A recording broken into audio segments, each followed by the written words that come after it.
Forat del Vent i avui la Jenny Echevarria i la David Carpio us farem un manifest de la pau de Santa Orena. Alumnes de batxillerat de l'Institut Forat del Vent. Avui, davant d'aquestes hores silencioses, parlem. No veiem només terra, veiem històries interrompudes, somnis troncats. Sota els nostres peus hi ha joves que, com nosaltres, tenien noms, famílies, por i esperances. No eren només soldats republicans.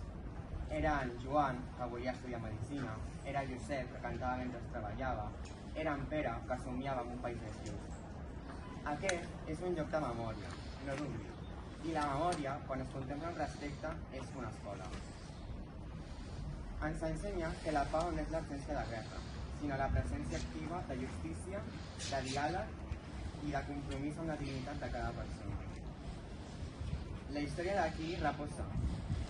És viva. És de les nostres avis o besavis i ens interpel·la directament. Què farem nosaltres amb el seu silenci? Com construirem sobre aquest record dolorós un futur que valgui la pena? La pau es construeix cada dia, no amb armes, sinó amb paraules veritables. No amb odi, sinó amb la capacitat de posar-se a la pell de l'altre. No amb venjança, sinó amb la recerca de veritat i reparació.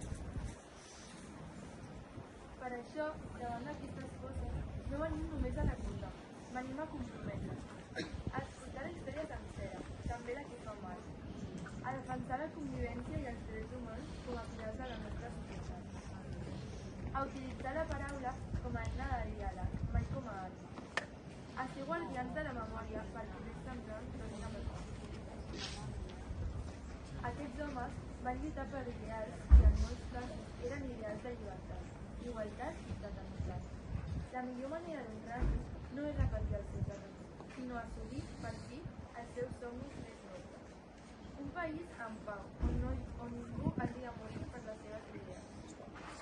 Deixem que aquest silenci ens sorprèn i sortim d'aquí amb un compromís més fort, el de ser constructors de pau, decidors d'acord, protectors de memòria i pau. Perquè, com deia el poeta Miquel Martí, cal dir-ho tot, ara i sempre, amb les paraules totals, però cal dir-ho convertint amb el bé i dolor en amor. Nosaltres ho diem avui, aquí davant vostès. Mai més la veu, sempre la memòria.